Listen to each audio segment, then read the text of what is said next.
Hey guys! Welcome to the Unabridged Audiobook of Snipers, Book 2 of Zommunist Invasion. I'm the author, Camille Picott. If you enjoy the content of this channel, please support it by hitting the subscribe button and sharing the stories with your friends.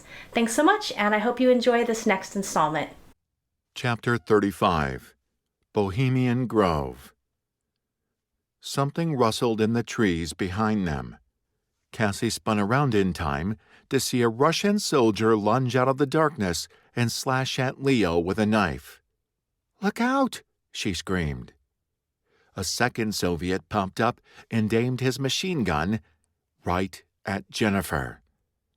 Cassie didn't have time to think. She crashed into her sister. Her ears reverberated with the gunfire. Cassie and Jennifer hit the ground, landing on top of a large tree root. The bark bit through her sodden clothing and scraped along her rib cage. More gunfire lit the night. Cassie instinctively covered her ears and screamed. It was over in less than 30 seconds. 2 Russians lay dead. Griggs had been shot in the shoulder. And Leo. Cassie stopped breathing at the sight of Leo. He leaned against a tree, pressing a hand to his side.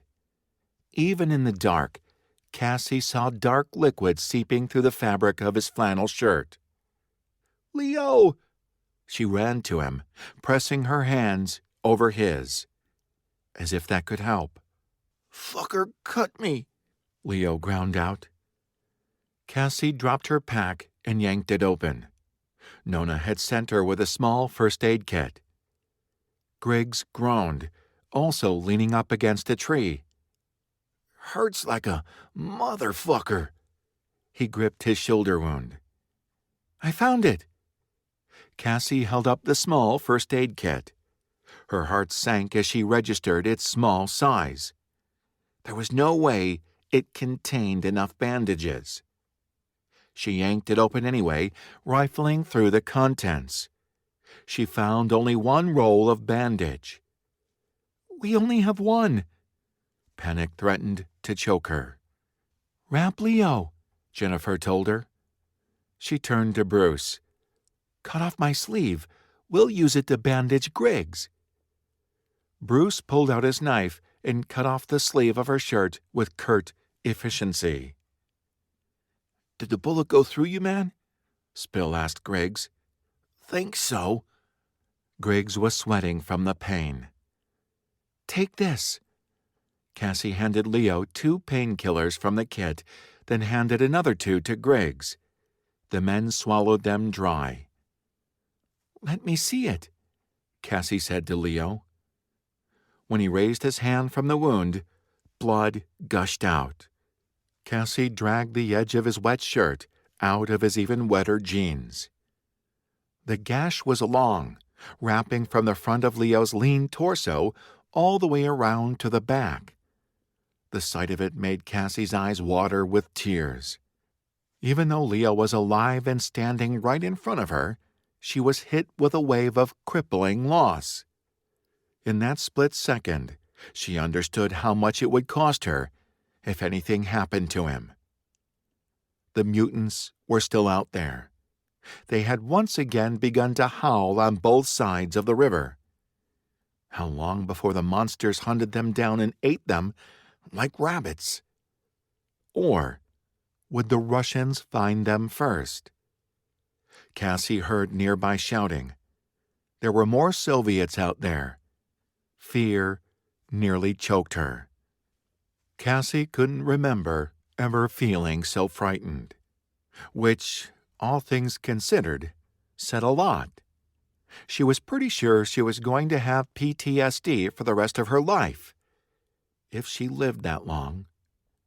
Honestly, considering the current circumstance, she wasn't giving any of them great odds. Math wasn't her strongest subject, but it didn't take a genius to measure the facts. A. There were Soviets out there hunting them. B. There were mutants on both sides of the river, also hunting them. C. They'd lost their kayaks. D. Visibility within the trees wasn't more than 20 or 30 feet. It was like moving around in a really big closet, with monsters of all shapes and sizes. Cass. Leo touched her cheek. She sniffled and shook herself. Leo was alive. She needed to make sure he stayed that way. She needed to bandage his wound so they could keep moving. She pressed the bandage over the wound and wrapped it around his waist. The blood soaked through. "Here's my other sleeve." Jennifer handed her a wad of flannel. Both sleeves of her shirt had been cut off, loose threads hanging around her exposed shoulders. Cassie took a wad of the flannel and shoved it beneath the bandage. She stared at it critically, watching for more blood flow.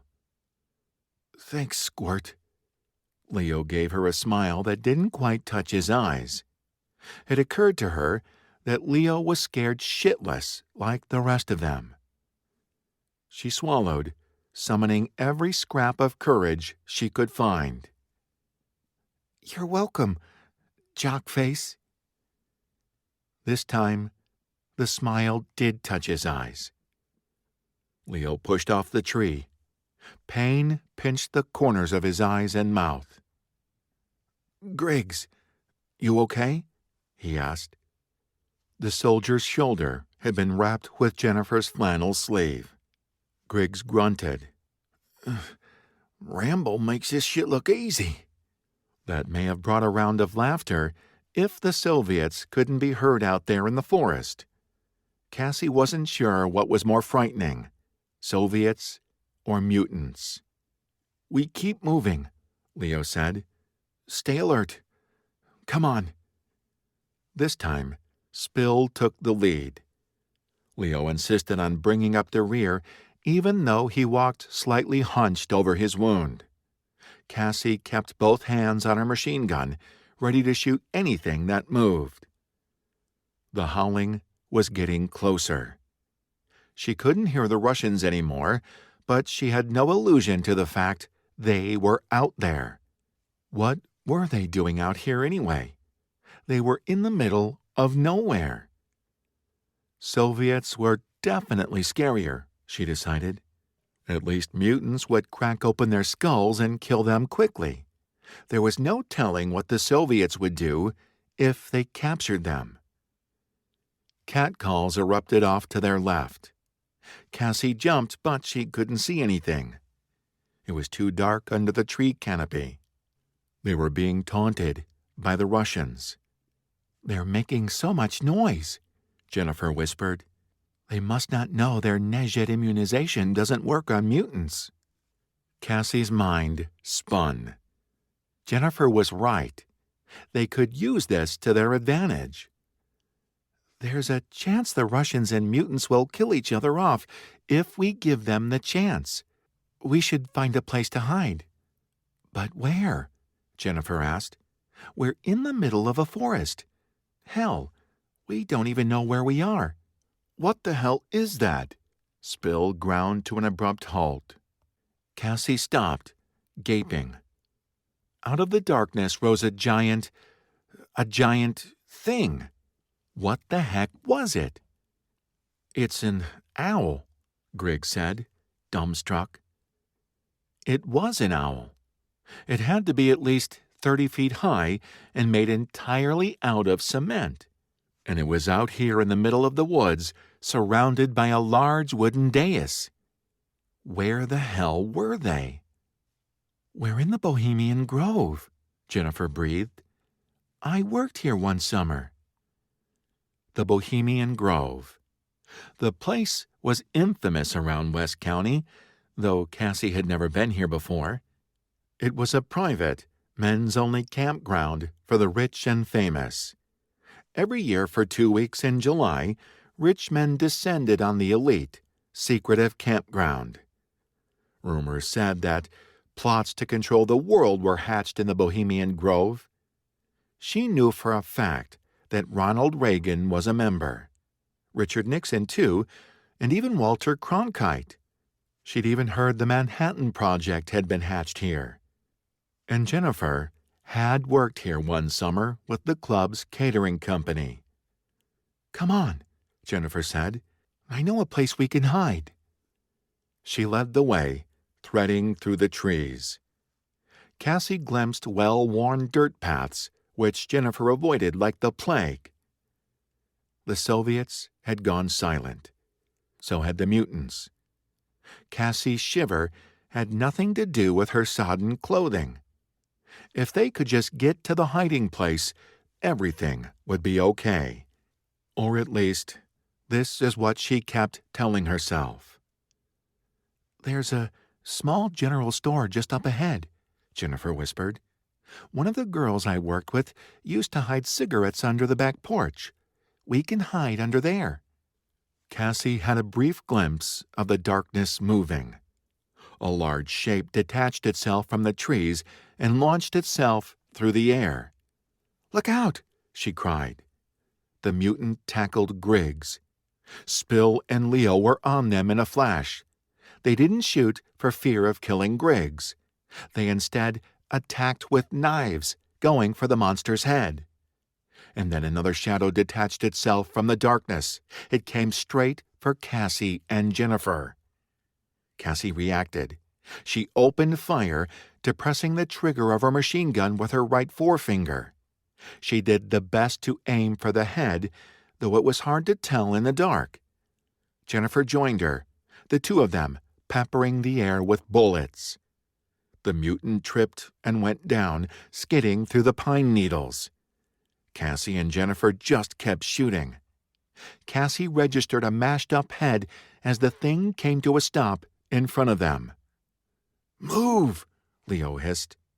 He and Bruce supported Griggs. The soldier was bleeding from a huge gash in the side of his face. Cassie realized with a jolt of fear that he'd been bitten in the neck. The second mutant was dead, stabbed in the face. There was noise all around them, voices and growls. The Soviets were closing in on them. So were the mutants. It was like being in the center of a hurricane. They had to get to that store and hide. Jennifer grabbed her hand and yanked. She raced through the trees, pulling Cassie along beside her. The guys followed with Griggs. Gunshots rang out. A dark building loomed up in front of them. "There!" Jennifer practically threw Cassie to the ground. Cassie registered short wooden piers that supported a raised, wrap-around porch. She dove through the small opening and got a face full of cobwebs. She pushed through them, crawling as fast as she could. She heard movement behind her as the others followed. Seconds later, she found herself beneath a wooden building, huddling in the dark with her companions. She crawled over to Leo and put one arm on his waist. The bandage bulged beneath her fingers.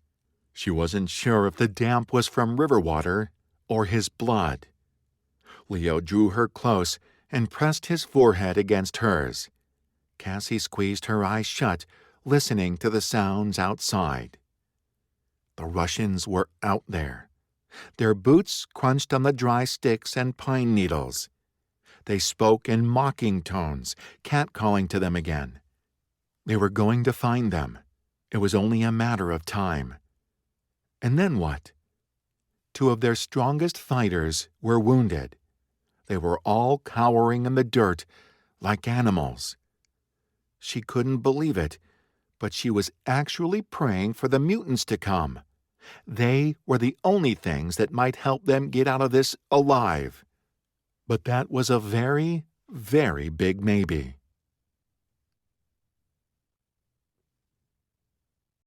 Chapter 36. Tell Me Something. Leo wasn't an idiot. He knew things were bad. Really, really bad. They were trapped underneath the general store of the Bohemian Grove, surrounded by Soviets. They could only pray the mutants found the Russians before the Russians found them. His shirt was soaked with blood and water. His side Hurt like a motherfucker. He had been an idiot to think they could pull this off. He'd put everyone in danger. If they survived the next 15 minutes, it would be a miracle. He smoothed Cassie's hair away from her face. Her eyes were full of fear. Leo understood exactly how she felt. He'd never been so scared in his entire life. The Russians were getting closer. Their catcalls were like barbs in the night air. They would be here soon. When that happened, they'd have to pray they didn't look under the general store. If they did, their only choice would be to try and shoot their way out. Leo did not like those odds. But the Russians weren't here yet. Neither were the mutants. Leo still had a little time with Cassie, even if it was just a minute or two. "Tell me something you've never told anyone." His voice was barely audible, filling only the small space between their lips. "Now?" "Yes." "Why?" He decided to be honest with her. "We could both be dead in the next few minutes. If we're going to die, I want to be able to say I knew you in a way no one else knows you." She shivered in his arms. He wasn't sure if it was from cold or fear. "Junior year," she whispered after a long pause, "I decided to wear a dress to a chess tournament. When I used the bathroom, I got the hem of the dress stuck in my underwear, but I didn't know it. Everyone in the tournament room saw my pink heart underwear." He pulled her tight against him and allowed himself to picture the moment. The story would have made him laugh if the situation weren't so dire, but it did ease the suffocating tension in his chest. He would never get tired of the way she felt in his arms. If they survived this kamikaze mission, he was going to fall in love with Cassie Miola. He knew it as surely as he knew his shoe size. "Your turn." Cassie rested a hand on his neck, fingers smoothing softly against his skin. "Tell me something you've never told anyone, Jock Face." He smiled at the use of her old nickname for him. "I made varsity my sophomore year. The guys invited me to a post-game party in an orchard. Jim Craig tried to show me how to spit fireballs with vodka. I burned the inside of my mouth so badly I got blisters. I sucked on ice cubes for the next 2 weeks." The story brought the smallest smile to Cassie's lips. That was the most he could hope for. He caressed her cheek with the back of his hand and kissed her forehead. They held each other in silence, waiting. Footsteps sounded outside, followed by low voices. The Russians were here. Leo gave Cassie one last squeeze before rolling onto his stomach. He grabbed his machine gun. Cassie did the same. Leo peered through the dark, surveying the rest of their companions. Bruce, Spill, and Griggs were on their stomachs, gripping their guns in preparation. Jennifer looked fierce as always, weapon ready. Leo held up a closed fist, a silent signal to wait. He didn't want to risk tipping their hand if there was even a chance the Russians would miss them. Everyone nodded in acknowledgement. Someone banged on the outside of the store. Beside him, Cassie jumped.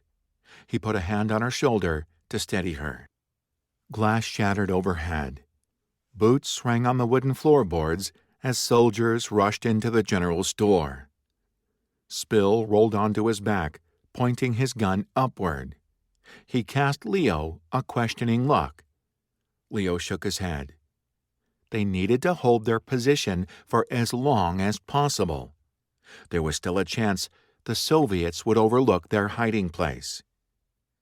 The Soviets ransacked the general store, knocking things over and moving furniture in their search for Leo and his friends. There were other soldiers outside searching the woods. They were everywhere. What were so many soldiers doing out here in the Bohemian Grove? It was practically in the middle of nowhere. How did this place play into their strategy? Someone kicked the foundation on the east side of the general store. Leo and the others shifted, aiming their guns east. Someone kicked again and shouted. Footsteps rushed in their direction. Leo swallowed. This was it. They were going to be discovered. Maybe there was a chance he could save Jennifer and Cassie. He, Bruce, Spill, and Griggs could engage the Soviets and give them a chance to slip away. He tapped the girls, gesturing to the south side of the building where they had slipped in. Jennifer gave him a fierce frown and shook her head. Leo felt frustration tighten in his chest. Why could she never accept his help? Was it so bad he wanted her and Cassie to live? He turned an imploring gaze to Cassie. If she slipped out, maybe Jennifer would go with her. Maybe she could make her sister see sense. They didn't all have to die tonight. Maybe... Shouts went up from the south side of the general store. So much for Cassie and Jennifer making a quick getaway. Their only way out was now blocked. Leo resolved to take out as many of the communist bastards as he could. If he was going to die, he would make sure some of those assholes went down with him. A blood-curdling scream ripped through the air, followed by a howl. More howls went up all around them. Mutants! Holy shit! And there were a lot of them. This could be the break they'd been hoping for. The Soviets started to scream. Guns went off. Leo stopped breathing as the mutants descended on the general store. He heard them attacking the Soviets from all sides. It sounded like the packs from both sides of the river had converged. How many were out there? A dozen? More? The Soviets had blindly drawn the monsters here with all their noise. In their cocky confidence in their own vaccine, they'd unwittingly sentenced themselves to a grisly death. A body was thrown up against the side of the store. The soldier's cry was cut off by a dull crack. Leo guessed his head had just been cracked open by a mutant. The attack raged on all sides of them.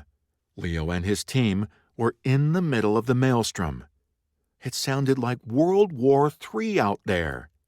They had to use the chaos to their advantage. With any luck, they could slip away without being caught in the crossfire. That was a big if. Still, it was their best chance. He army-crawled toward the center of their hiding place. The others joined him, gathering in a tight circle with their heads nearly touching. "We have to try and sneak away in the confusion," he said. "We need to get back to the river. It's the fastest way away from here, and I don't think the mutants like water. Jennifer, do you know the way?" She nodded. "I can lead us." "Good. We stay together and run like hell." He shifted his gaze to Griggs. He could barely see the other man. "How are you holding up?" Griggs didn't answer right away. Everyone knew what it meant to get bitten by a Nezhet, but this was the first person they knew who'd been bitten by a mutant. "I could cause a distraction for all you," Griggs said. "Help you escape." Everyone held their breath at this suggestion. Griggs could turn into a Nezhet. He could also turn into a mutant. Or he could just die. There was no way to know. "Only if necessary," Leo said. "There's still a lot of miles between here and Luma. We need you as long as you can hang on." Griggs nodded with grim determination. "Everyone ready?" Leo waited until he had their nods. "Okay, let's go."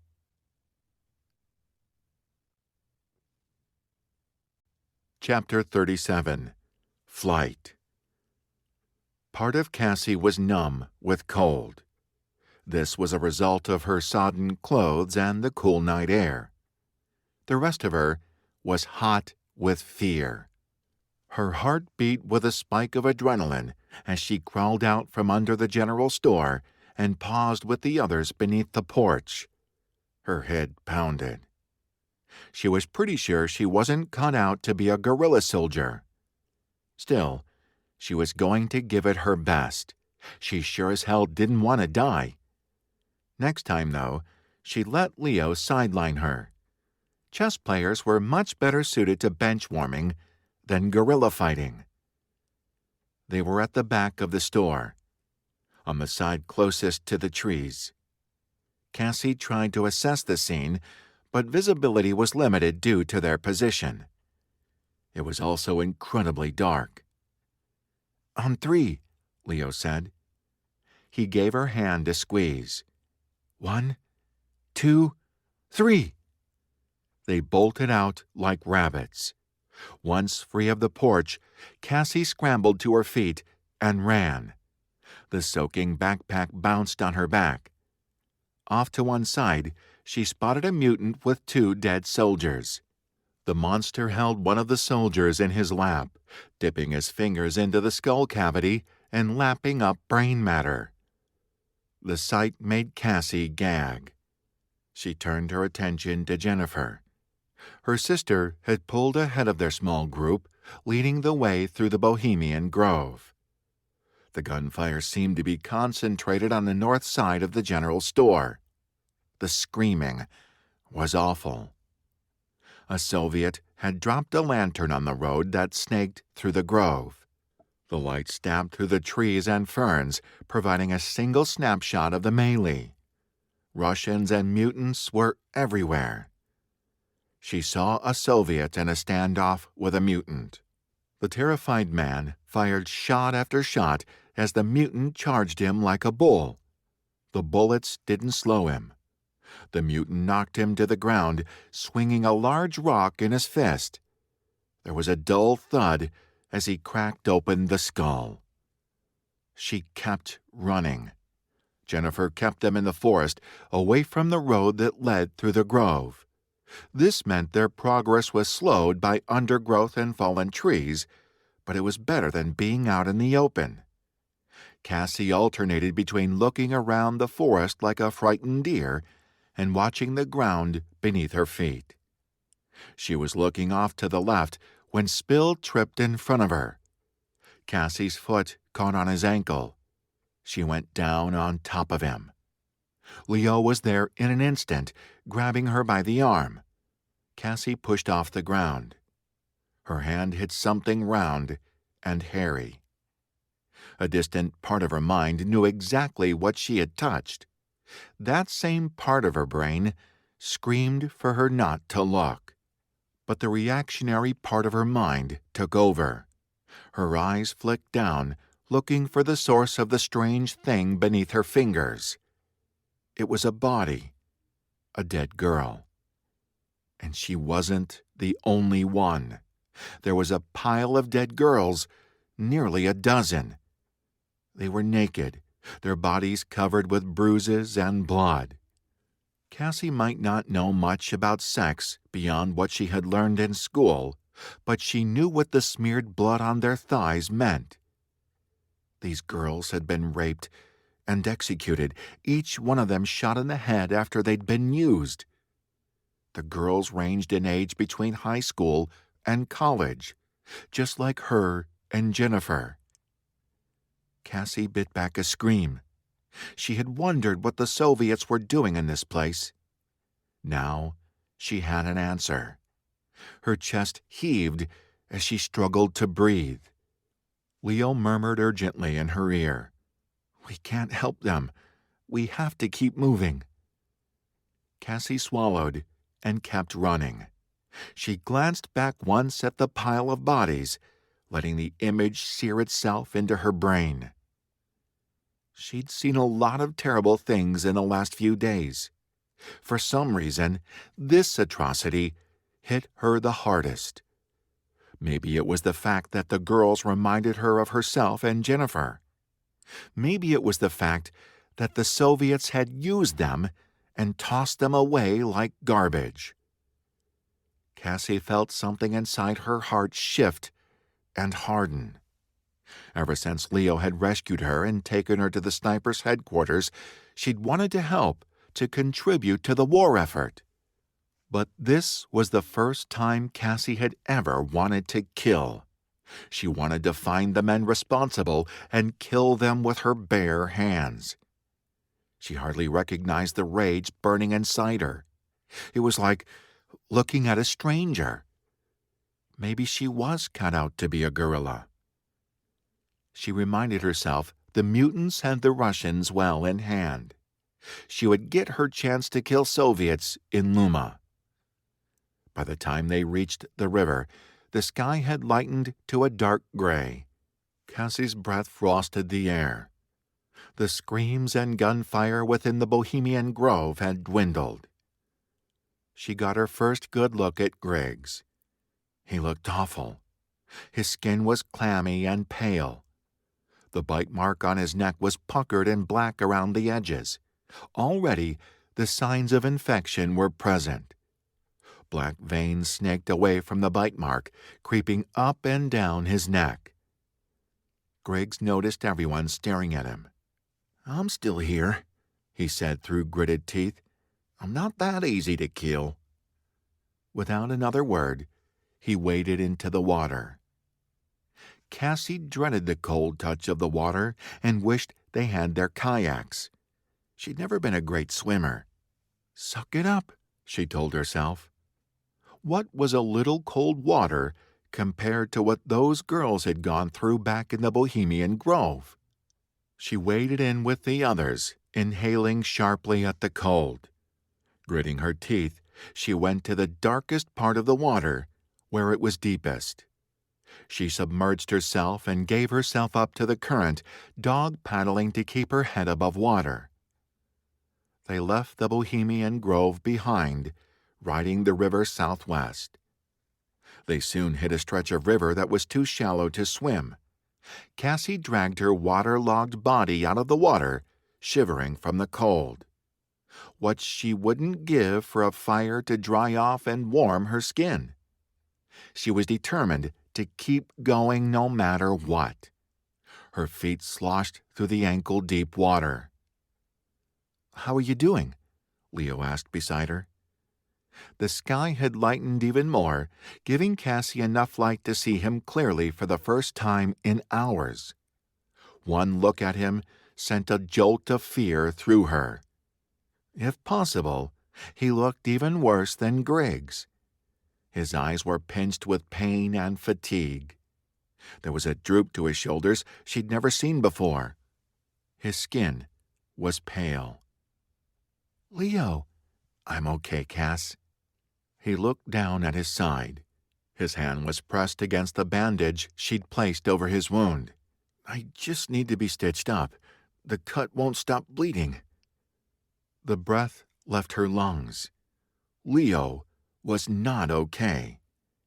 Yet, what could they do here in the middle of the Russian River? "We need to find shelter," Cassie said. "You definitely need stitches."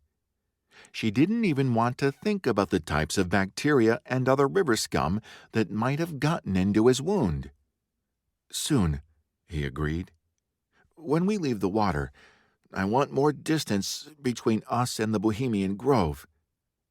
He took in her shivering form.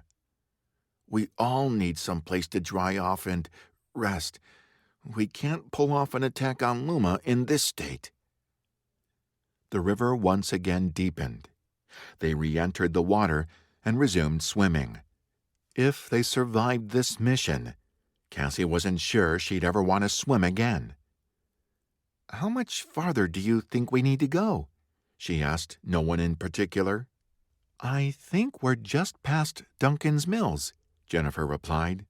"I saw the back of a building that looked like Farm Shed Bakery." She glanced at Cassie when she said this. Their parents had loved Farm Shed Bakery. It was an odd memory to hold up against the current circumstances. The family that occasionally made trips to the beach and stopped at Farmshed Bakery felt like it belonged to someone else. Cassie tried to hold a mental image of her parents' face, but all she saw were the bodies of the murdered girls back at the Bohemian Grove. They kept swimming. Cassie was numb. Her teeth chattered. Her hands felt like ice shards. The cold seemed to have permeated her entire body, lodging in her bones. The land rose sharply on either side of them. The current increased in flow, sucking them along. At first, Cassie was glad for the extra tug of the water. Moving faster meant getting out of the river sooner. But it also meant something else. The Russian River emptied into the Pacific Ocean. If the current was picking up, it meant they were getting close to the river's terminus. The rising land on either side of them was also a bad sign. Cassie knew the road to the beach sloped up for a few miles before it hit the ocean. That's why the views along the ocean road were so great. Up on those tall bluffs, a person could see for miles. Which was nice when you were in a car. It wasn't so nice when you had to climb them to escape the river. And they would only get taller the farther they swam. "Guys, we need to get out of the water," Cassie said. The Pacific Ocean in Northern California was not a friendly stretch of water. For starters, it was probably 10 times colder than the river. For another, the waves were brutal and unpredictable. The last thing they wanted was to get swept out into the ocean. Jennifer shook her head. "It's too soon, Cass." "No." Cassie was pretty sure their bearings were off. "The river is moving too fast. I think we're either close or past Nick's Cove." Nick's Cove was the last hamlet before the ocean. "But the bakery. Jen." Cassie met her sister's gaze. She knew for a fact they'd all lost track of where they were and were now close to the ocean. "We need to get out of the river. The farther we swim, the taller those bluffs are going to get." Everyone looked at her. Leo absorbed her expression and nodded. "Shore time," he said. "Come on." They swam sideways, fighting the pull of the current as they headed for the bluffs. The water continued to pull them south. Anxiety knotted in Cassie's chest. They'd swam too far south. There was no way they could climb the 50-foot bluffs on either side of them. She reached the bluff and latched on to a large tree root. The water dragged her body sideways, trying to pull downstream. The others likewise grabbed exposed roots. They all stared up at the bluff, an unspoken question hanging in the air. Should they attempt to climb it? "Too risky," Leo said at last. "Our packs are too heavy from the water. If we try to climb, we could fall. We have to swim back upstream."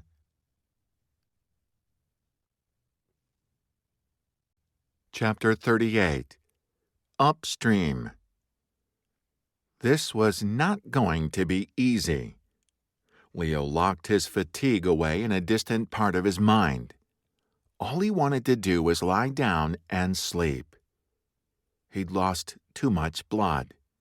He needed to get dry and take care of the knife wound. Soon, he told himself.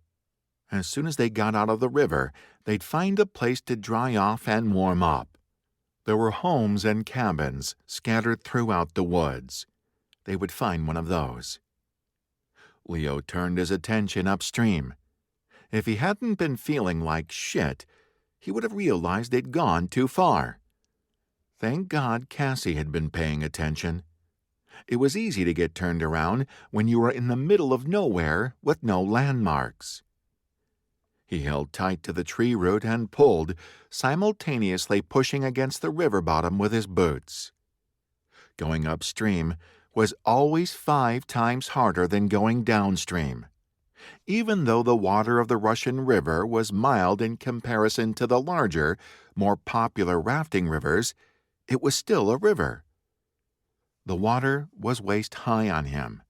Between the pull of the river, his water-drenched clothing, and his knife wound, it took all of Leo's strength to fight the current. He glanced back at Griggs. The man's face was pinched with determination as he, too, fought his way upstream. "It's not far," Cassie said behind him. At first, he thought she meant they didn't have far to go. But looking upstream told him this was not the case. It was at least a quarter mile before the land sloped back down to give them any access to the land. Then he realized she was attempting to comfort him. He adored her for trying. "I'm so sorry, guys," Jennifer said. "I messed up." "Not your fault," Leo replied. "I got turned around too." Step by step, they plodded their way back upstream. His hands were scraped and cut from grabbing onto the various exposed roots. His back ached from the wet backpack. His side hurt like hell. He was cold and tired and just wanted to lie down and take a nap. He kept one eye on the bluffs, alert for any signs of danger. They'd learned the hard way that Russians weren't just in the towns and cities. The fuckers could be anywhere. Same with the mutants. He wasn't sure he'd ever escape the memory of those murdered girls. The expression on Cassie's face had been equally soul-crushing. When she saw those girls, Leo had seen something change in her eyes. A hardness had solidified there. He regretted bringing her on this mission, even if her presence was more than justified. Hell, she'd just prevented all of them from riding the Russian River straight into the Pacific Ocean. "Does anyone else think it's ironic that we're in the Russian River?" Cassie asked, panting for breath. "Why is it called that?" Spill asked. "The Russians built a trading fort for redwood trees along the coast," Cassie said. "That's why the river was named after them. I did a report on it in 5th grade. The Native Americans called it the Ashokona River." "Maybe that's what we should start calling it," Jennifer said bitterly. "It's a much better name." "It is," Leo agreed. He didn't like anything in their country being named after the damned invaders. God, he was tired and cold. How much blood had he lost? He replayed every horror he'd witnessed since the Russians first invaded, willing it to fuel him. Lars and Adam, both teenage varsity football players, turned into Nezhet. His dad, also bitten and lost to them. Jim, the girls in the Grove, all the infected who had terrorized West County and were now dying off. The poor bastards who had been ruthlessly gunned down in the initial invasion. He willed the memories to bring his blood to a slow boil. The hatred was all he had. It gave him the strength to put one foot in front of the other. What seemed like hours later, the bluffs finally tapered back down to water level. Leo heaved himself out of the river, treading with heavy feet into the trees that grew up alongside the bank. Something touched his hand. He looked down to find Cassie's fingers laced with his. He could barely feel her through the numbness. "Hold on, Leo," she murmured. One look at her face told him she knew exactly how bad he was. He'd lost too much blood. "We need to build a fire," Cassie said. A low fog clung to the landscape around them. It might be summer, but it was still chilly this close to the coast. Being soaking wet didn't help. "What if the smoke is spotted?" Jennifer asked. Something passed between the sisters. Leo didn't hear them speak, but he knew they were communicating all the same. After a long beat, Jennifer said. "We'll keep it small. I'll find some firewood. Spill, do you know how to build a fire?" "Yeah, they taught us in seer training." "Good. You guys find a clearing, and I'll be back," Jennifer said. "I'll go with you." Spill followed her into the trees. That left Leo, Cassie, Bruce, and Griggs. Cassie hurried through the trees ahead of them, pushing through thick patches of ferns and hazelnut trees to find a suitable resting place. Bruce slung an arm around Leo, supporting him as he walked. 100 yards away from the river, Cassie found a clearing of redwoods. She dropped her pack and picked up a large branch, using it to rake away the larger pieces of forest debris. Griggs slumped to the ground, leaning back against a tree. Bruce lowered Leo to the ground. Leo wanted to help Cassie, but he was too tired. A few minutes later, Jennifer and Spill bustled into the clearing with an armload of wood. Spill gathered dry pine needles into a pile and lit them with some matches. He and Jennifer fed twigs to the flame, slowly building up the fire. Cassie knelt in front of Leo, smoothing hair back from his face.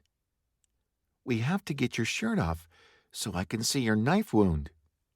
He let Cassie undo his buttons and pull off his sodden flannel shirt. Her eyes went round when she pulled the soaking bandage off his middle. He didn't bother looking at the wound. Based on the pain, he already knew it was bad. "Do you know how to give stitches?" Spill asked her. I took some sewing classes when I was a kid. I made a few pillows and quilts." "You were too liberated to take a sewing class, weren't you?" Leo said to Jennifer. He must be feeling like shit to be goading her, especially when she was busy building a fire to help him. She ignored his comment. "You're going to have to do it, Cass," Jennifer said. "Spill and I have to get this fire going. Bruce, keep an eye on Griggs." The soldier was looking worse by the minute. "Okay." Resolute, Cassie retrieved the first aid kit she'd brought from the cabin. The first thing she did was open a small orange pharmacy bottle. "Take these." She held up 2 pills to his lips. He took the pills and swallowed them, picking up the orange bottle from the kit. The penicillin was left over from his father's bout with the flu last spring. Giuseppe Cecchino was printed across the pharmacy label. "Dad's still looking out for me," he mumbled. Cassie gave him a worried look before returning her attention to the first aid kit. She ripped open several small packets of tiny disinfectant wipes. He was pretty sure there was a joke to be made about this situation. For starters, Cassie had just taken his shirt off for the first time. On top of that, the disinfectant wipes looked like they were made to take care of paper cuts, not knife wounds. Life was ripe with irony. But Leo had never been one to crack jokes, even when he wasn't half dead from a knife wound.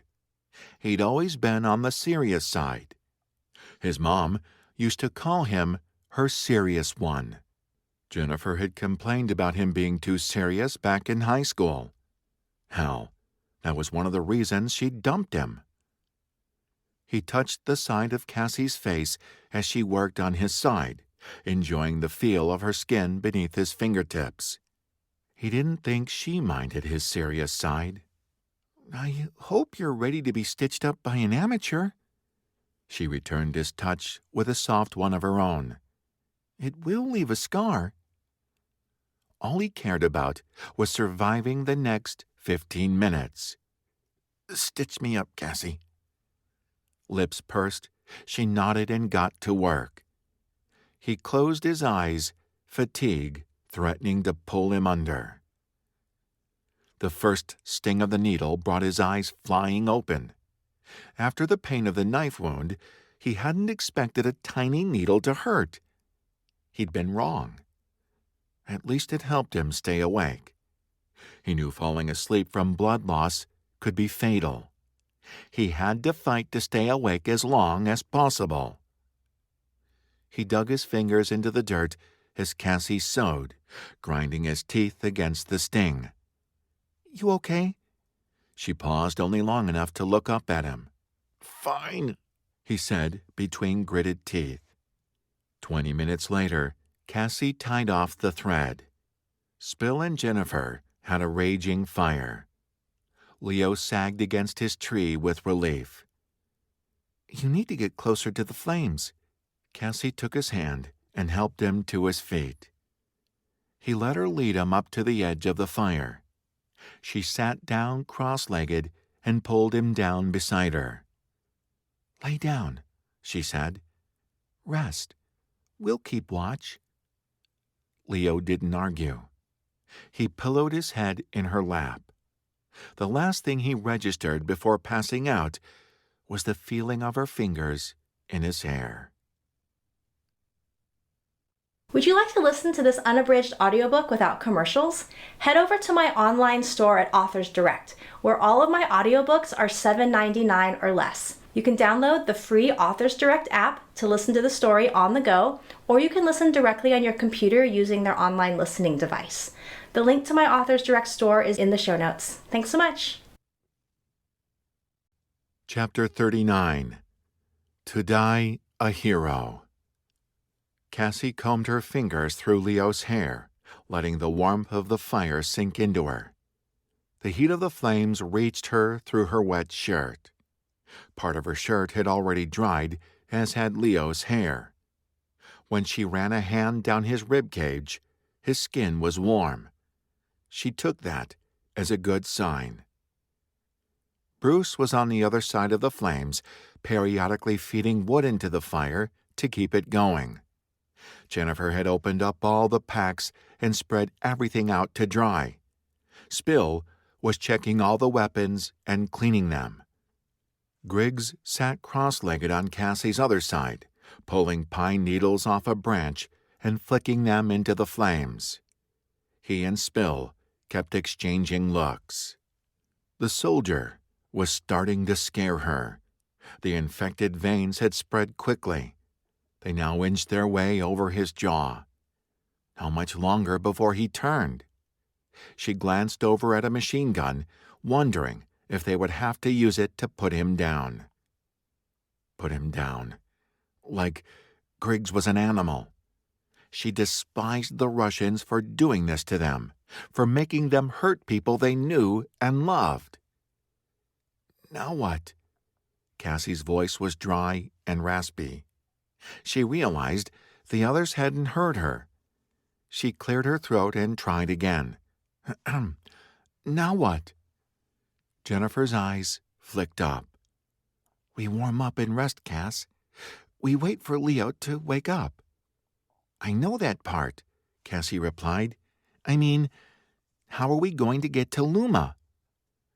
She'd been working through options in her mind for the last 10 minutes.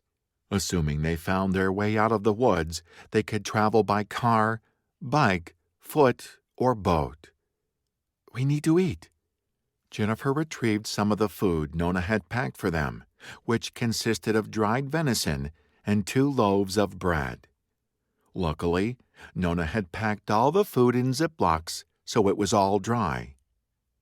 Jennifer tore the loaves into chunks and passed them around with the venison jerky. Cassie realized she was ravenous. She dug into the food, inhaling it. The sun was fully up by the time they finished eating. She guessed it was 7 or 8 in the morning. They needed to get to Luma, but all Cassie really wanted to do was stay by the fire and hold Leo. Jennifer sat down next to her and put an arm around her shoulder. "How's he doing?" "Better." Cassie ran another hand over his ribcage. "He's warm, and his color looks better, doesn't it?" "It does." Jennifer eyed Cassie's stitches across Leo's waist. "It's going to leave a scar," Cassie said. "Leo won't care. It'll make him think of you every time he sees it. He'll like that. He's sentimental that way." It struck Cassie that Jennifer knew Leo a lot better than she did. She sighed to herself. She supposed she should be jealous, but she wasn't. Leo didn't look at Jennifer the way he looked at her. "I want to tell you something," Jennifer said. "Something I should have told you years ago." "What's that?" Cassie returned her hands to Leo's hair, staring into the flames. "Do you remember the time I forgot my grips for the parallel bars at home?" "Not really. You forgot stuff all the time." "That's true. I'm talking about that time Mom dropped both of us at the gymnastics club because she had to get her hair done. It was a Saturday morning, and you had to miss your favorite cartoons because she didn't want to leave you home alone." Cassie wrinkled her brow. "Wasn't I, like, 6 years old?" "7," Jennifer replied. "You were in 2nd grade. Anyway, when I realized I'd forgotten my grips, you took it upon yourself to go home and get them." Now Cassie remembered. "Oh, yeah. I got lost. I wandered around for hours and ended up at the library. I had to beg the librarian for a quarter so I could call home on the payphone. Mom was really mad at me." Silence fell between the sisters. Cassie wondered why Jennifer was bringing up this particular memory. It wasn't a shining one as far as Cassie was concerned. "I never said thank you for giving a shit." Jennifer stared at the flames as she spoke. "You were only 7, but you loved me enough to walk out of the gymnastics club to go home and get my grips." "You're my sister," Cassie said. Jennifer turned to her. Cassie was surprised to find her blinking wet eyes. "You are the best little sister a girl could have. I love you, Cass. I just want to tell you that in case, well, you know." Cassie did know. "In case we die." She let out a long exhale. "I love you too." It felt good to say it, just in case. Jennifer returned her gaze to the fire. "I thought we were all going to die at the Bohemian Grove. I really did." "Me too." Cassie did her best to block out the memory of the screaming Soviets, the feasting mutants, and the dead girls. She wanted to bury memories of that night at the bottom of a deep well. "It's time," Spill said. Cassie and Jennifer looked up from their conversation, but Spill wasn't talking to them. His gaze was fixed on Griggs. "It's time, Griggs." "No way. Not like this." Griggs stood up, angrily shaking out his arms and stomping up and down in front of the fire. "I want to take out some Soviet assholes with me." He was sweating profusely. The edges of his irises were tinged with red. "I want to help blow up the bridge. At least give me that." Spill didn't move from his spot on the ground, but Cassie saw his hand stray to his weapon. She swallowed, her hands tightening on Leo. Bruce inched a little closer to them. Jennifer shifted on the balls of her feet, looking ready to pounce if necessary. "There isn't time," Spill said. "The infection is spreading too fast. I'm sorry, man." Griggs punched a tree in frustration. "Damn it, man. I wasn't supposed to go out like this. I promised my sisters I'd come home to them." Spill didn't say anything. He rose to his feet, hand still resting on his gun. Griggs continued to stalk back and forth, anger in every muscle of his body. "He should have let me fight back at the Bohemian Grove."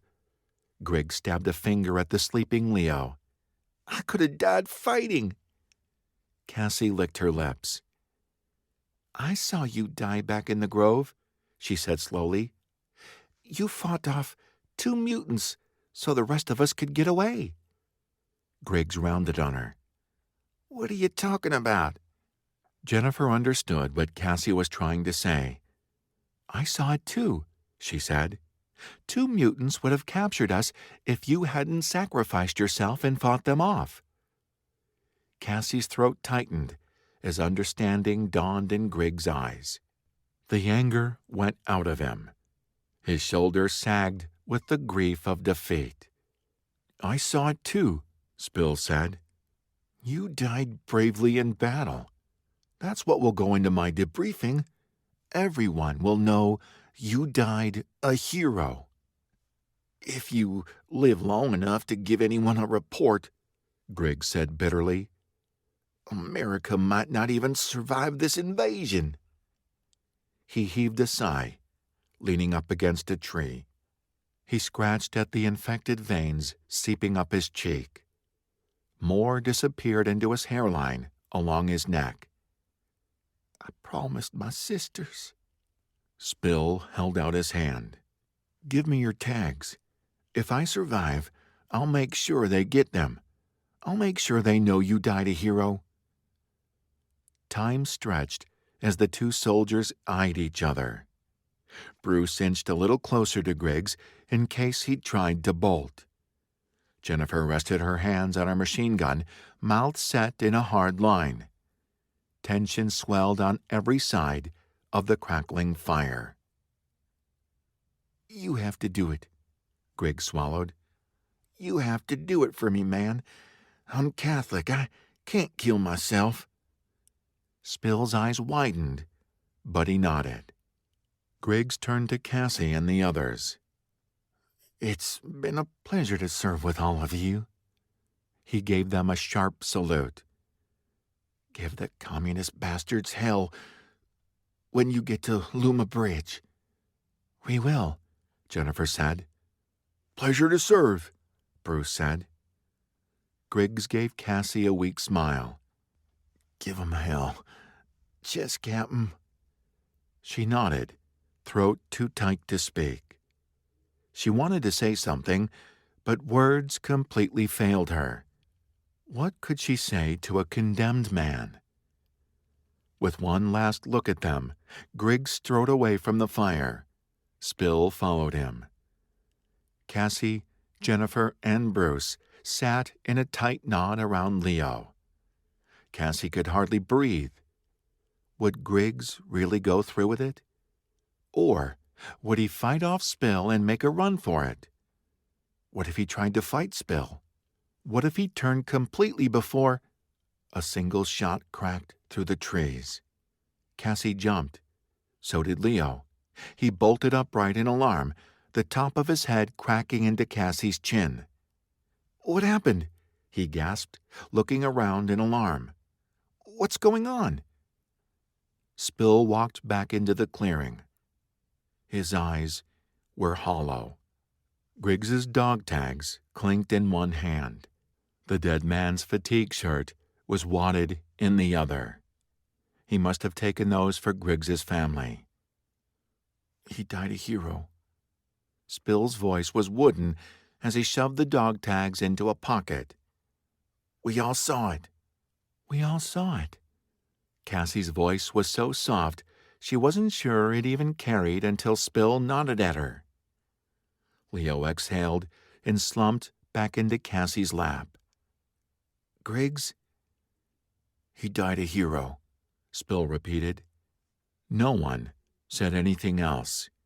The crackling of the tiny fire was the only sound.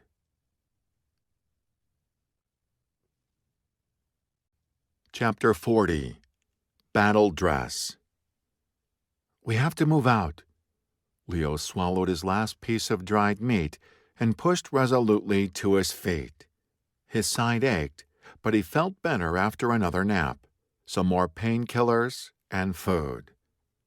Cassie cast him a worried look, but didn't argue. She knew it was past time to be moving. They all did. It was 10 in the morning. The loss of Griggs weighed on Leo's shoulders. He hadn't known the man very well, but he was the leader of this mission. He was responsible for everyone here. Griggs's death was a grim reminder of just how much was at stake.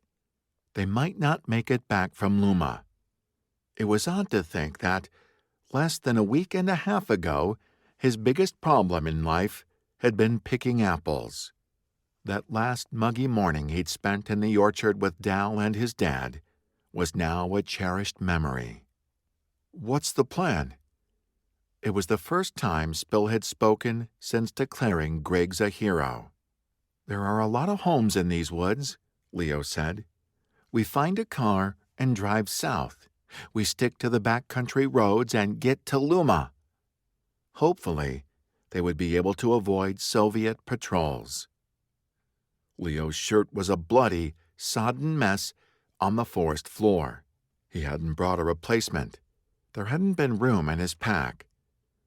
To his surprise, Spill threw a wad of dark green fabric across the clearing at him. "Griggs wanted you to have it." It was the soldier's fatigue shirt. Leo held it between his hands, awed that Griggs had thought to leave it to him. The man barely knew him. "It's his battle dress," Spill said. "It's a big fucking deal to give it to you. He wanted you to make sure it sees some Russian blood." Leo nodded as he pulled on the shirt. It was a good fit. There was dried blood on the shoulder where Griggs had been shot. His fingers lingered on Griggs's name patch as he buttoned it up. He wished he'd gotten to know the other man better. "I'll make sure it does." Leo spoke as much to his companions as to the departed Griggs. Bruce kicked out the fire. They divided up the weapons, making sure everyone had extra ammo and bombs. Spill added all of Griggs's C4 to his pack.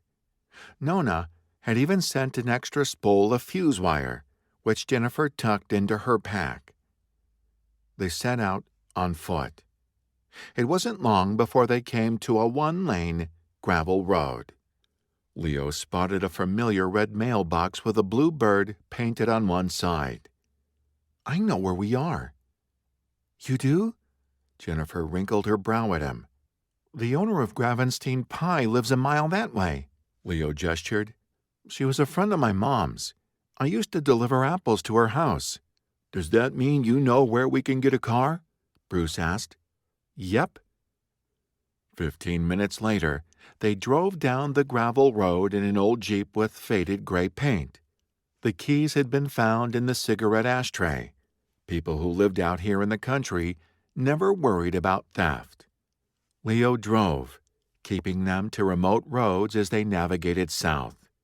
He'd wasted a lot of time out here when he first got his license. Sometimes he'd just get in his blue Chevy and drive with the music on. Even when on errands for the family farm, he always liked to take the long way home. Those pointless meanderings now paid off in spades. It took them no more than an hour to reach a curve in the road that led back to the main highway. Instead of staying on the asphalt, Leo slowed and drove off the shoulder. "Where are you going?" Spill asked. "Scenic route. This is protected state land." Leo gestured to the forest looming just in front of the Jeep. "We don't want to stay on the road. It'll take us back to the main highway. The Soviets will be able to see us coming from miles away. We're going to sneak up on them from the wilderness." It would take them longer to get to the bridge this way. But the light was on their side, and they had a four-wheel drive vehicle. They would cut through the forest and open grassland that bordered the ocean, then go on foot to the rocky overlook that bordered the road leading to the bridge. He shifted into four-wheel drive, steering around a large blackberry patch and driving out into the uninhabited land of the coastline. It wouldn't be long now. Another few miles, and they'd be at the bridge. Chapter 41. Overlook. Leo drove slowly, maneuvering around trees and rocks. The air was crisp as it flowed over the open-top Jeep. The smell of dried grass and bay trees filled his nose. Mixed with it was the tang of salt from the ocean. Aside from the rumble of the Jeep, birdsong and wind were the only things to hear. "Out here, I can almost forget the world isn't complete shit," Spill said from the passenger seat. "I'm from Michigan. I've never seen anything like this." He gestured to the nature around them. "Wait until you see the ocean," Jennifer said. A short while later, the trees fell away, replaced with shorter manzanita and lupin. There were large swaths of open grassland between the plants. The blue of the Pacific Ocean glimmered in the distance. Soon, the land opened up completely and revealed Luma Bridge. It was a dark necklace strung across the pristine blue of the ocean bay. Leo drove another mile and a half, pulling the Jeep to a stop when the land dropped away in a tall bluff. To their left, a steep, rocky hillside loomed up and cut off all views of the bridge. "We have to climb up there." He pointed to the steep jumble of rock and brush. "The top overlooks the bay and the northern entrance to the bridge." They piled out of the Jeep. Leo took a brief moment to touch Cassie's cheek before starting up the hillside. There was emotion clouding her eyes. He couldn't decipher what it meant. "You okay?" She smiled and nodded, the expression not quite touching her eyes. She moved beside him to the base of the hillside. They grabbed rocks and shrubs and began to climb. It was a quarter-mile scramble up the steep landscape. Leo was panting by the time they reached the top. His side ached. The cut was an unneeded distraction. He ignored the pain as best he could, making a mental note to take another painkiller when they returned to the Jeep. The sun was bright, the wind loud in his ears as it blew in off the ocean. Leo and the others lay in a line across the top of the hilltop overlooking the bay. The entrance to the Luma Bridge lay almost directly beneath them. It wasn't a surprise. There was no one up here keeping watch.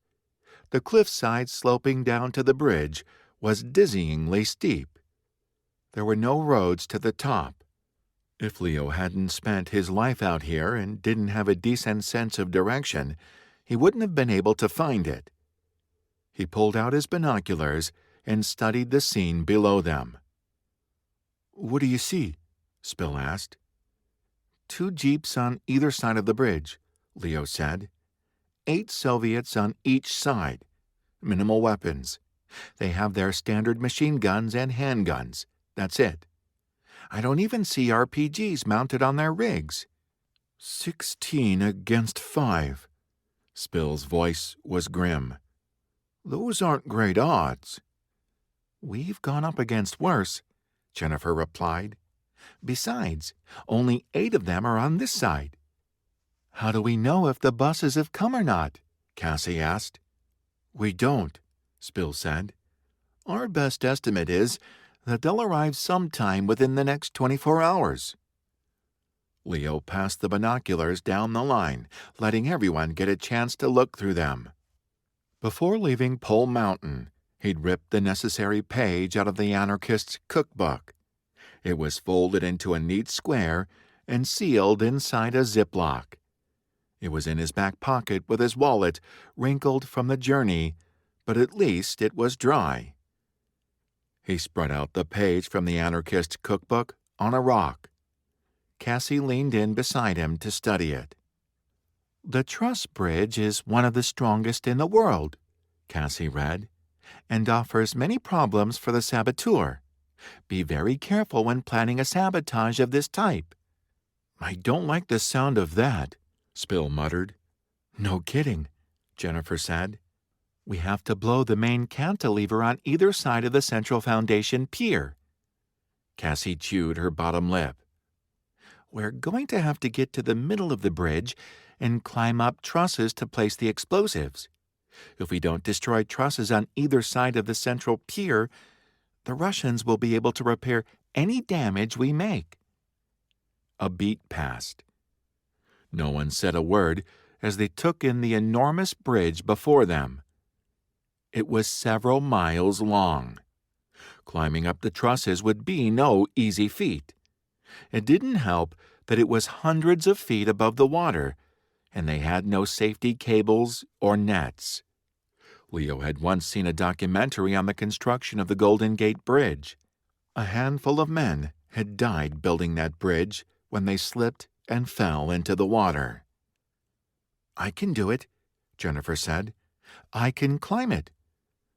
Leo didn't like it, but what choice did they have? Someone had to climb the trusses. Jennifer was the best suited for the job. "Spill, you have a remote detonator for the C4 bombs?" Leo asked. "Yeah." "We wait until nightfall," Leo said. "Jennifer and Spill, you're on one team. You'll head back the way we came and hike through the woods to the main road. That will take you straight to the bridge. Do you think you can sneak onto the bridge without being seen?" Jennifer took the binoculars and studied the entrance to the bridge. "It will be tricky, but not impossible in the dark. We'll have to sneak off the road and slip through the brush. So long as we're quiet and they're not paying too much attention, we should be able to get past them and climb onto the bridge behind them." "Good," Leo said. "You'll climb the trusses and place the bombs. Spill, you take the C4 and cover her from the ground. The rest of us will cover you from up here. It's imperative you get on and off the bridge without being seen. We don't want to blow up the bridge until the buses arrive. The Russians can't suspect we're setting a trap." "We can do it," Spill said. "We just need the rest of you to cover our asses in case anything goes sideways. Once the bombs are set, we can blow them any time we want with the detonator. Leo is a great shot. He'll cover us." Jennifer's voice trailed off, her brow puckering as she continued to look through the binoculars. "Did you guys get a good look at those soldiers? There's something weird about them." "Let me see." Leo took the binoculars and homed in on the soldiers. He immediately saw what Jennifer meant. "There's something wrong with their skin. They have dark gray patches on their necks and faces." "All of them?" Cassie took the binoculars for a look. "They look sick. They're sweating, too. One of the guys just sat down." "Maybe they caught the measles or chicken pox," Bruce said. "Just because they're immune to the zombie virus doesn't mean they can't get other kinds of sicknesses." "Maybe it's polio and they'll all be paralyzed," Jennifer said. "It would serve them right." Leo didn't think it was any of those things. He didn't know what was wrong with those men, but he didn't like the looks of them. One soldier staggered to the side of the road and vomited. Uneasiness crawled across Leo's shoulders. All his instincts said to get the hell away from here. "Cassie, what do you think?" She studied the scene below them. He could tell by the dent above her left eyebrow that she was working through plays in her head. "We exploit their weakness," she said at last. "That's what I would do if this was a chessboard. The Soviets are sick and distracted. We take advantage of that and push for checkmate by having Jennifer and Spill infiltrate the bridge." "My sister has spoken," Jennifer said. "You guys cover us from up here. Leave the rest to Spill and me. Right, Spill?" "In and out," Spill agreed. "They'll never know we were there."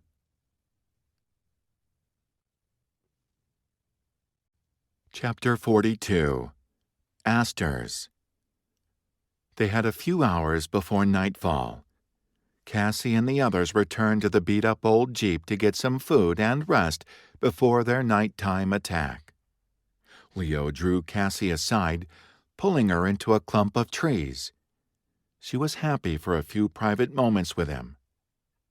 She leaned into him as he pulled her into a hug, nestling her forehead against his neck. His back was supported by a tall tree. "I have something for you." Leo held up a small sprig of wildflowers. They were small purple blossoms that resembled daisies.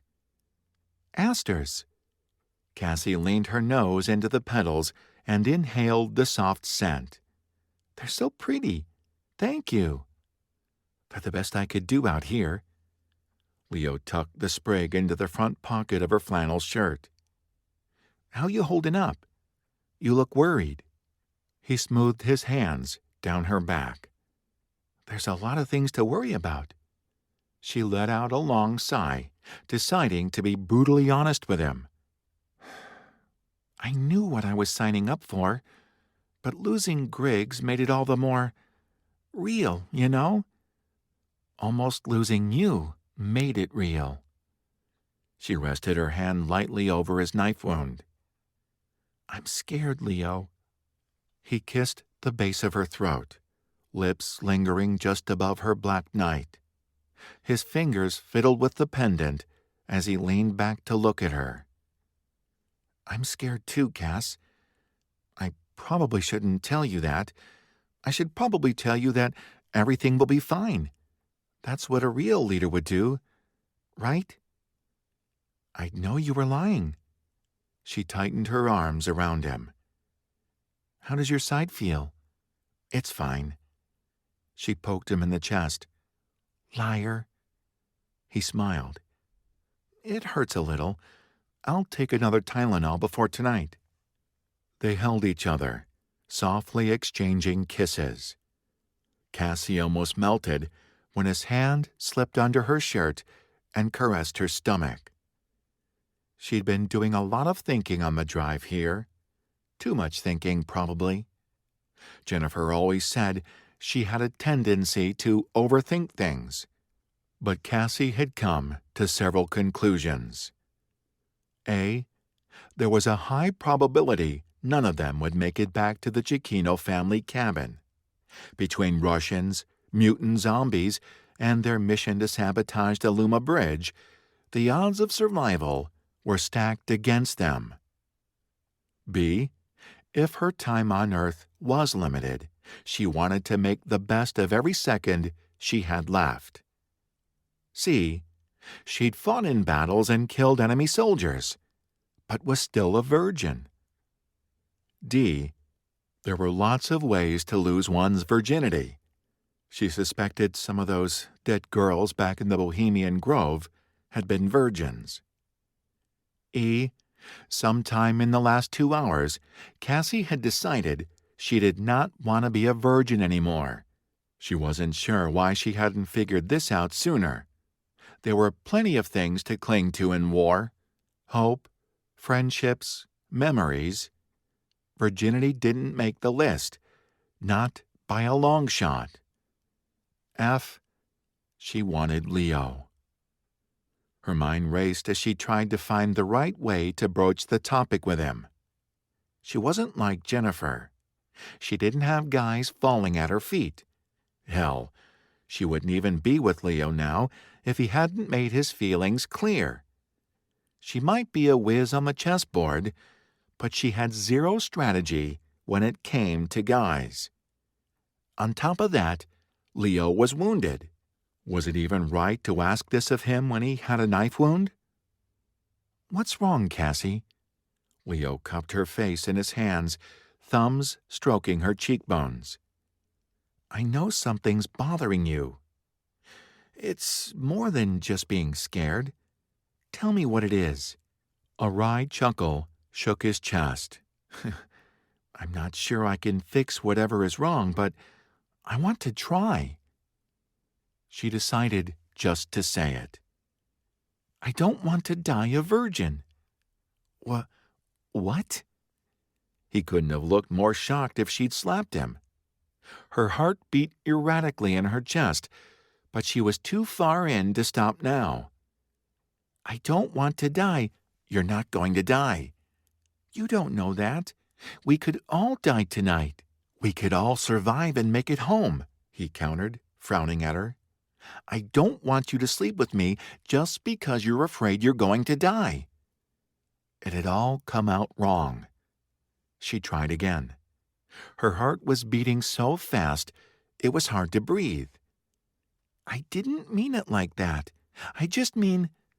Cassie struggled to find the words. I want to take advantage of every moment I have left. That might be 8 hours. It might be 8 years or 80 years. I have no idea. That's the point, Leo. I want to live every moment of my life to the fullest. To me, that means being with you right now. His eyes intensified as she spoke. She felt him harden against her hip.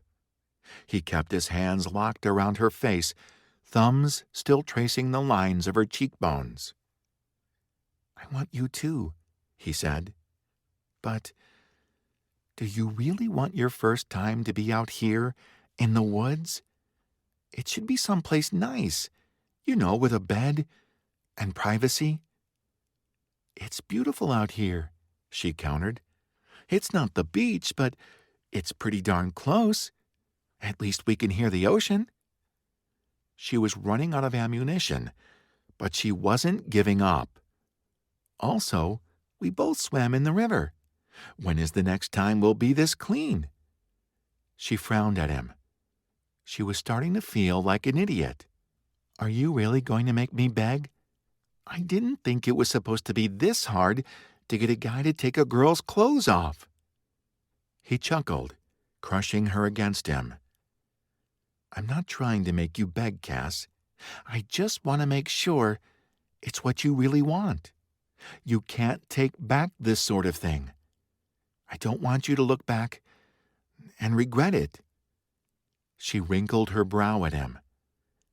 How could I ever regret being with you? He pressed his forehead against hers. I feel the same way about you. What about your knife wound? She ran a hand gently over his side. Will it be okay? It will be fine. He kissed her so hard she couldn't breathe. It felt so good to lose herself in his arms. She finally came up for breath as he shifted his attention away from her mouth and down to her neck. Something Jennifer had said rattled loose in her brain. Do you have protection? I do. His attention strayed to her ear. She closed her eyes as he bit down on her lobe. Dad always told us to keep a few in our wallets at all times. She felt him smile against her neck. He stashed a box in the barn for me, Anton, and Dal. He refilled it, no questions asked. Dad made us swear never to tell Mom. You have your wallet? For some reason, this surprised her. I've had on the same jeans since the invasion began. His voice was wry. I never thought to take it out. Well, that's good. Her voice hitched as he sucked again on her neck. Jennifer would kill me if I got pregnant. Not before she killed me. Can we stop talking about your sister? That was fine by her. She was tired of talking altogether. It was a hard thing to do when she could barely get oxygen into her lungs. The way he kissed her neck made her weak. She didn't want to be the only weak need. She wanted to touch him as much as she wanted to be touched. Her hand closed around the front of his jeans and squeezed. He groaned softly into her ear and pressed himself into her grip. This time, when his hands went under her clothes, they didn't stop at her stomach.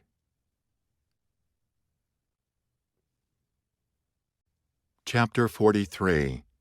Infected. When Leo and Cassie went back to the Jeep a while later, Leo did his best to play it cool. When the others looked up at their return, he knew he'd failed. Big time. Jennifer, Bruce, and Spill were sitting on the hood of the Jeep, watching the sunset. At the sight of Leo and Cassie, Spill cocked an amused eyebrow and smothered a laugh. Bruce actually pumped his fist in the air a few times. Jennifer's smile was smug as she and Cassie exchanged knowing looks. Leo held Cassie tightly to his side and ignored them all, focusing instead on pulling food out from one of the packs. He dropped open the back of the Jeep and sat with Cassie. They ate bread and jerky in silence, leaning against one another. He decided to take a page out of Cassie's book and enjoy this moment to its fullest. He was with the girl of his dreams, at the coast, having dinner. Just because they were preparing for a mission against Soviets didn't mean he couldn't enjoy this time with her. He let himself dwell on the tenderness they shared under the trees, of the feel of her skin against his. When it was dark, he mentally shifted gears. It was time to return to war. He gave Cassie one last kiss before sliding to the ground. He met the rest of the group at the front end of the Jeep. Time to get into position. Jennifer and Spill, when you get close to the bridge, find a place to stay out of sight. At 1 a.m., sneak around the soldiers and onto the bridge. The rest of us will cover you from the overlook. Jennifer and Cassie hugged one another goodbye. Leo saw the worry in Cassie's eyes. He hoped this goddamn war would be over soon, if only so he would not have to see fear etched in every line of her body. Jennifer and Spill headed out, both armed with Soviet machine guns. Spill carried the pack of C4 bombs with the remote detonator. "See you soon," Cassie called, just as she and Spill disappeared into the trees. Leo, Bruce, and Cassie climbed back up to the overlook. They waited until it was full dark before taking up position on the ridgeline. As soon as they were in place, Leo took out the binoculars. "How do the soldiers look?" Cassie whispered. "They're definitely still sick." It was too dark for Leo to get a good look at their skin, but two of them were leaning up against a Jeep. Another was flat in the back of a Jeep, tossing and turning. "Do you think they'll radio for replacements?" Bruce asked. "No way to know for sure," Leo said. "But I think if replacements were coming, they would have been here before dark." "Their forces might be stretched too thin to send replacements," Cassie said. "They also know the American military has their hands full with the zombies," Leo replied. "They're not really expecting an attack on Luma Bridge." In the grand scope of things, Luma Bridge wasn't even a part of any major strategy, at least not in terms of the welfare of their country. But it was a strategic place for the survivors in West County. Disabling the bridge was the single best thing they could do to protect their home. Leo kept an eye on the Soviets while they waited for Spill and Jennifer. He glanced at his watch. They still had hours. "You two should try and get a little sleep," he said. "I'll wake you when it's time." He couldn't sleep even if he tried. Bruce and Cassie didn't argue. Bruce leaned up against a rock and closed his eyes. Cassie curled up on his side, her back against Leo's rib cage. It was a long, cold wait. It was always chilly near the ocean. He was grateful for Griggs's shirt, though he wouldn't have minded his down hunting jacket. To occupy himself, he watched the Soviets through the binoculars. The bastards appeared to be getting sicker. Several of them made trips to the bushes to throw up. He hoped Jennifer and Spill gave them wide berth. The last thing they needed was to crawl into a pile of Soviet vomit and get infected from it. He glanced at his watch. It was barely 11 o'clock. With a soft sigh, he resumed his watch.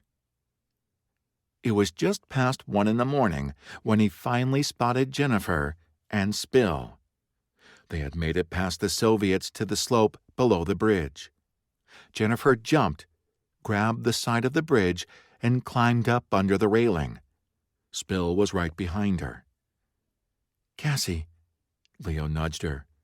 She sat up immediately, flipping around onto her stomach. "Did they make it to the bridge? What time is it?" "They're on the bridge. It's 1:07. Wake Bruce up, will you?" The three of them lined up on the ridge. Cassie and Bruce had their machine guns propped on the ground, but Leo had his hunting rifle. This was the gun he'd grown up with. He knew it like the back of his hand. If he had to make a shot, he wanted the gun he trusted most. Cassie raised the binos to her eyes. "The Russians look even worse than they did earlier. 2 of them passed down on the hood of the jeeps." "That's good for us," Bruce said. "Maybe they'll just die and make this easy for us." They could use a stroke of luck like that, but Leo wasn't going to count on it. Spill and Jennifer had disappeared down the bridge. Long minutes passed before Leo saw a dark shape inching up one of the trusses. Jennifer. Seeing her suspended far above the ocean made him uneasy. He reminded himself she'd been great on the parallel bars. She didn't mind heights and she was nimble. If anyone could make the climb, it was Jennifer. He was glad it wasn't too windy tonight. "First bomb is in place." Cassie lowered the binoculars just long enough to give Leo a triumphant grin. "She did it." "Maybe we should just kill those guys and get it over with for both of them," Bruce said. "They look like they're suffering. We'd be doing them a favor." "Since when do we do favors for Russians?" Cassie asked, right as Leo said, "They can't know about the explosives. It's the only way to hold out until the buses arrive." Bruce grumbled. Leo didn't blame him for wanting to kill the Russians. They would be easy to pick off in their current state, especially from their vantage point. "1 truss down," Cassie reported. "She attached a bomb in 3 different places to make sure the whole arm goes down. She and Spill are going to the second location now." There was commotion below them among the soldiers. One of the men started shouting. "I need to see." Leo pulled the binoculars back from Cassie. Below them, 2 of the Russians were brawling. That was the only word for it. They grappled with one another, yelling and trading punches. "What's that sound?" Bruce hissed. "I heard it too," Cassie said. "It sounded like growling." Leo had also heard it. There was only one thing that made a sound like that: a zombie. He scanned the land on the far side of the road, searching for infected. If a pack had made its way to the bridge, that could be trouble for Jennifer and Spill. They were doubly fucked if it was mutants, which was most likely the case. Leo didn't think there were many regular zombies left in this area. He scoured the pale grass growing all along the highway. Nothing. Not a thing moved except for the ripple of the wind through the grass. The growls sounded again, followed by a shout from one of the Russians. He jerked the binoculars back to the soldiers. The brawling soldiers were on the ground. The one on the bottom was yelling, wildly trying to fend off the one on top. The rest of the soldiers were too sick to get involved.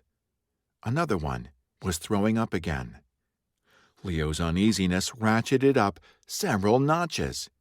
What the hell was happening down there? There was no denying it anymore. The growling was coming from one of the brawling soldiers. He was growling just like a zombie, and as far as Leo could tell, was hell-bent on killing his comrade. But other than the growling, there was no other outward sign to signify the transformation into a zombie. There were no black veins like they saw on regular zombies. There weren't distended muscles like they saw on mutant zombies either. He sucked in a breath as the attacking soldier seized the other man's head between his hands and started to slam it repeatedly against the pavement. The other man wailed, begging for his friend to stop. Then came the sound he'd heard before. He'd heard it first in Hillsburg when Jim had died. He'd heard it near the Airstream when he and Jennifer had rescued Spill. And he'd heard it most recently in the Bohemian Grove when the mutants attacked the Soviets. It was the dull cracking sound of a head being split open. As Leo looked on in horror, the growling Soviet cracked open his friend's head on the pavement. Blood gushed out. The attacking man let up a growl of triumph before digging his hands into the skull and pulling up a handful of brains. Leo almost gagged as the man shoved them into his mouth. "What's happening?" Bruce grabbed the binoculars. "Oh, shit, man! That guy is a zombie!" "How can he be a zombie?" Cassie said. "He doesn't look like a zombie." "But the guy is eating his friend's brain! That's a zombie thing! Oh, shit!" Bruce said. "Some of the other guys are heading over now, too." Leo couldn't see details without the binoculars, but he saw several of the 6 soldiers stagger to their feet. They converged on the dead man, all of them grunting and growling. Within seconds, 4 of them were feasting on brains. "There's something new," Cassie whispered. "Another kind of zombie?" Bruce said. "The vaccine." Cassie's eyes were huge. "Leo, the vaccine. The one that makes them immune to zombies. Technically, a vaccine is made from a virus. That means those fuckers down there all want brains, just like the mutants," Leo said. "We have a 3rd type of zombie on our hands." Fucking shit. Could they ever get a break? "But what does that mean?" Bruce said. "Are they smart and strong like mutants? Or are they just mindless monsters who want to eat?" "There's nothing mindless about those things down there," Cassie said. "One of them systematically stalked and killed his friend. That's evidence of intelligence." Leo felt sick. There was a disaster happening right before their eyes. And Jennifer and Spill were out there on the bridge, blind to the danger.